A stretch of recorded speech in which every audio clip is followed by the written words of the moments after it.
Mantan Wakil Menteri Hukum dan HAM Denny Indrayana menyatakan upaya penjegalan terhadap Anies Baswedan untuk maju pada pemilihan presiden 2024 terus berlangsung. Yang terbaru, Denny menyatakan mendapat kabar bahwa Anies akan segera menjadi tersangka. Kabar itu sudah menjadi informasi yang beredar di banyak kesempatan.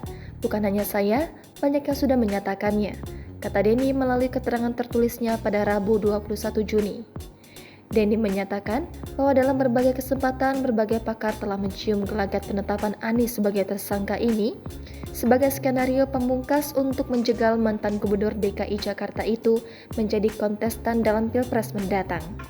Denny tak mengatakan kasus apa yang akan menjerat Anies. Dia hanya mengatakan KPK sudah 19 kali melakukan gelar perkara terkait kasus yang menyeret Anies. Menurut informasi yang dia dapatkan dari seorang anggota DPR, Anies akan segera ditetapkan sebagai tersangka.